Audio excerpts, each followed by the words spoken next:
Welcome back student, जय Hind all of you. Last video के अंदर हमने पढ़ा मैप और उसके टाइप। एक बार दोबारा से अगर उनको देखना चाहते हैं तो एक बार उनको रिमाइंड करते हैं, रिकॉल कर देते हैं।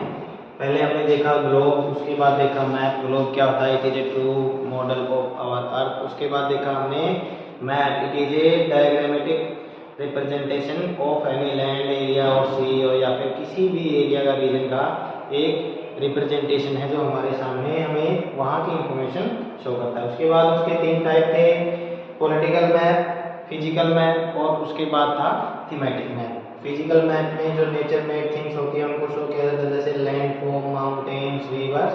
और पॉलिटिकल मैप के अंदर जो मैन मेड रीजन है उनकी बाउंड्री को डिमार्केट किया जाता है, उनको अलग अलग तरीके से किस एरिया रीजन की बाउंड्री कहाँ तक है वहाँ उनको शो किया। थीमेटिक में मैप के अंदर कोई स्पेसिफिक एलिमेंट शो किया जाता है।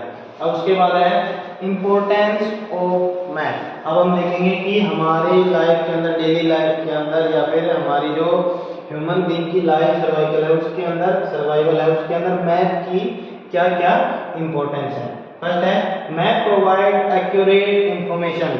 मैप हमें उस एरिया की, एक तरह से हम कह सकते हैं, एक्यूरेट इंफॉर्मेशन हमें प्रोवाइड करवाता है। सेकंड है map indicate the physical feature of the land. Map किसी भी एरिया का या किसी लैंड का फिजिकल फीचर को शो करता है, जिसके हम फिजिकल मैप के जरिए उसको शो करेंगे। इट मीन्स अगर कोई भी नेचर मेड थिंग्स है, कोई रिवर है, माउंटेन है, तो वो हमें किसी लैंड एरिया का लैंड स्ट्रक्चर का कैसा है, वहाँ का रिलीफ कैसा है, प्लेन एरिया है, प्लेटो एरिया या फिर माउंटेन एरिया है, डेजर्ट एरिया है, वो इंफॉर्मेशन भी हमें शो करवाता है। Map show different land forms. Map show करवाता है डिफरेंट लैंड फॉर्म। ठीक है, इंडिया के अंदर जैसे 6 टाइप के लैंड फॉर्म है, माउंटेन, डेजर्ट, आइलैंड, प्लेटू और प्लेन एरिया। ठीक है, तो मैप हमें अलग अलग प्रकार के लैंड फॉर्म्स हैं उनकी इंफॉर्मेशन हमें प्रोवाइड करवाता है। Maps are easy to carry, और मैप हमारे लिए कैरी करना बहुत ही इजी हो जाता है। ऐसा नहीं कि इसका साइज ज़्यादा बड़ा होता है या छोटा होता है। स्मॉल स्केल का, लार्ज स्केल का, छोटे मैप का भी, छोटे रीजन का भी, एरिया का मैप भी हम बना सकते हैं और उसको कैरी करना उतना ही इजी होता है। इवन उसके मुकाबले ग्लोब को कैरी करना इजी नहीं होता है। With the help of map we can make comparison between places, और मैप की हेल्प से हम किसी भी दो प्लेसेस के बीच में हम एक अच्छे तरीके से कंपैरिजन कर सकते हैं। Maps are useful for defence forces, और मैप हमारे लिए, जो हमारे डिफेंस फोर्सेस हैं, उनके लिए भी इम्पोर्टेंस रखता है। अब हमारी एयरफोर्स है, अगर उनको किसी भी एरिया के अंदर जाना है, किसी हमारी एयरफोर्स के यूनिट या आर्मी के यूनिट को जाना है, तो वो मैप के जरिए ही, मैप की हेल्प से ही किसी एरिया को सर्च करने में पॉसिबल हो पाएगी। तब तक विदाउट मैप हमारी फोर्सेस भी काम नहीं कर सकती। जब तक उनको मैप के किसी एरिया के कोऑर्डिनेट प्रोवाइड नहीं करवाए जाएंगे तब तक उनके ऑपरेशंस कंप्लीट नहीं होते हैं। इट मीन्स हम अपने देश की रक्षा करने के लिए हमारे डिफेंस फोर्सेज ऑलवेज मैप का यूज करती है। तो ये थे मैप के यूज। क्या क्या यूज हैं कि वो हमें एक्यूरेट इंफॉर्मेशन देता है। किसी भी लैंड एरिया की या किसी भी रीजन की एक्यूरेट इंफॉर्मेशन चाहिए तो हम मैप देखेंगे। उसके बाद फिजिकल फीचर ऑफ लैंड, और किसी लैंड का कोई फिजिकल फीचर है, कोई रिवर है या माउंटेन है, डेजर्ट है, तो वहाँ कोई भी क्या फीचर है वहाँ का, ठीक है, तो वो हमें इंफॉर्मेशन प्रोवाइड करवाता है। डिफरेंट लैंड फॉर्म, हमें डिफरेंट लैंड फॉर्म की इंफॉर्मेशन प्रोवाइड करवाता है। इजी टू कैरी, और इसको कैरी करना बहुत ही इजी होता है। दो प्लेसेस के बिटवीन में अगर हमें डिफरेंशिएट करना है, अंतर निकालना है, तो वो हम मैप के जरिए निकाल सकते हैं। और सबसे इम्पोर्टेंट मैप का यूज है जो हमारी डिफेंस फोर्सेज हैं, डिफेंस फोर्सेज वो मैप का यूज करती हैं। विदाउट मैप हमारे डिफेंस फोर्सेज अपने फंक्शनिंग को अच्छे तरीके से कंप्लीट नहीं कर सकती है। उसके बाद देखेंगे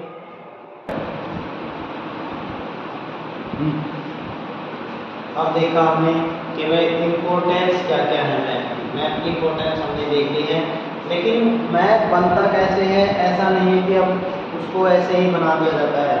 उसके लिए स्केल लेना होता है, किस स्केल का मैप बनाना है, लार्ज स्केल, मीडियम स्केल या स्मॉल स्केल, या फिर उसके अंदर टाइटल क्या देना है, उसका टाइटल भी देखना होता है कि वो हम किस टॉपिक से रिलेटेड या हमें किस चीज़ की किस तरह की इंफॉर्मेशन उसके अंदर शो करनी होती है, वो टाइटल के अंदर होगी। अब उसके बाद है डायरेक्शन।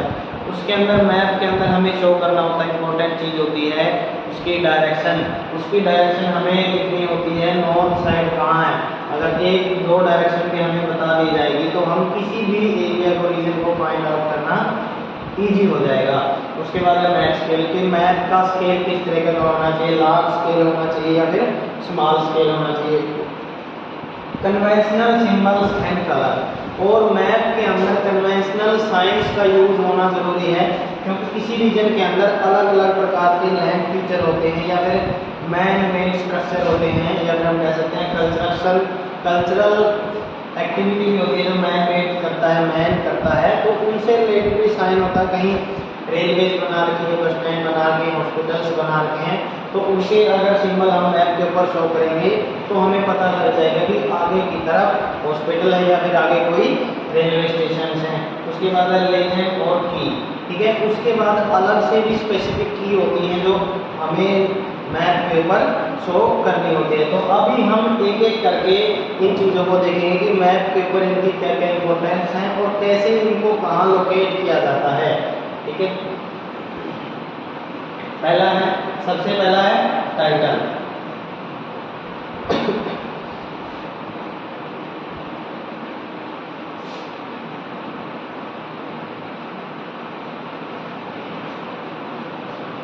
सबसे पहला देखेंगे हम टाइटल। अब देखो जो ये मैप आपके सामने दिखा रखा है, इसका टाइटल ये देखो इधर लिखा हुआ है पॉलिटिकल मैप ऑफ इंडिया। जैसे ही हम सबसे पहले किसी मैप को देखते हैं तो सबसे पहले देखते हैं कि किस तरह की इंफॉर्मेशन हमारे साथ वो मैप शेयर कर रहा है। तो उसके लिए सबसे पहले हम जैसा उसका टाइटल होगा तो हमारे माइंड में एकदम से ये इंफॉर्मेशन जनरेट होगी कि भाई किस तरह की इंफॉर्मेशन इस मैप के ऊपर शो की गई है। अगर यहाँ फिजिकल मैप ऑफ इंडिया लिखा होता इट मीन्स हमारे माइंड में एक ही बात आती कि भाई यहाँ से इंडिया की नेचर मेड थिंग्स हैं, कहाँ कहाँ नेचर से रिलेटेड स्ट्रक्चर बनाए हुए नेचर ने, वो उस तरह है। अब पॉलिटिकल मैप ऑफ इंडिया हमने इसका टाइटल देखा तो हमारे मन में यह है कि भाई ये जो हमारा इंडिया का पॉलिटिकल मैप है, अलग अलग स्टेट के अंदर डिवाइड है, वो इंफॉर्मेशन हमारे को ये मैप शेयर कर रहा है। तो टाइटल से ही हम अंदाजा लगा सकते हैं, पता लगा सकते हैं कि भाई मैप किस तरह की इंफॉर्मेशन शो कर रहा है। और टाइटल जब देख सकते हैं, जब तक मैप कंप्लीट नहीं होता तब तक उसका टाइटल आप नहीं दोगे, तब तक किसी को ये पता नहीं लगेगा कि मैप के अंदर किस तरह की इंफॉर्मेशन आपने शेयर की है। The title must clearly indicate the thematic and geographical area displayed. Example India political, India physical.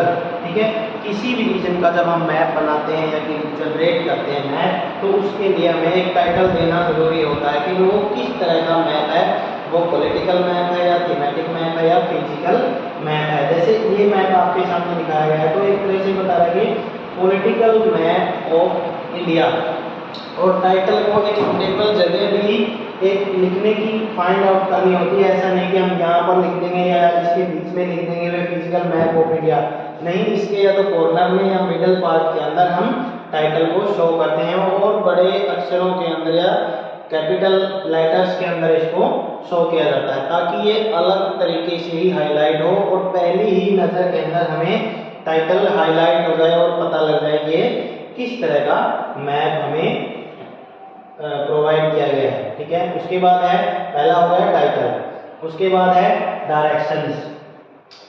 किसी भी मैप के जब हम बनाते हैं, कोई भी मैप हमारे पास आता है तो उसके ऊपर उसकी डायरेक्शन भी लिखी होती है कि भाई वो किस एरिया का मैप है और वो किस लोकेशन के अंदर है, किस डायरेक्शन के अंदर है, उसकी डायरेक्शन दी होती है, नॉर्थ साउथ वेस्ट ईस्ट, ये चीजें लोकेट करनी होती हैं। द फोर क्रेडेंशियल डायरेक्शन, ठीक है, तो एक तरह से हम चार डायरेक्शन को शो करते हैं, चार डायरेक्शन होती हैं, इंपॉर्टेंट है, नॉर्थ साउथ ईस्ट वेस्ट। और किसी भी मैप को जब बनाया जाता है, जनरेट किया जाता है, तो मैप के ऊपर उस मैप के एरिया की डायरेक्शन दी होती है कि वो उसका नॉर्थ पार्ट कहाँ है, साउथ पार्ट कहाँ है, ईस्ट पार्ट कहाँ है और वेस्ट पार्ट कौन सी साइड है।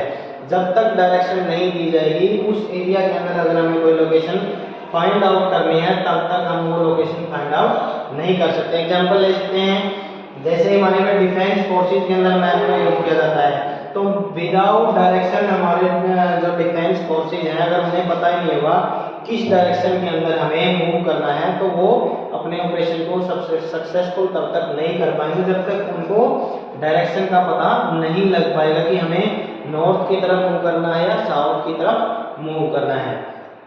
ठीक है, ये था इसका सेकंड पार्ट। फर्स्ट पार्ट था टाइटल, सेकंड पार्ट हो गया है इसकी डायरेक्शन। अब उसके बाद है मैप स्केल।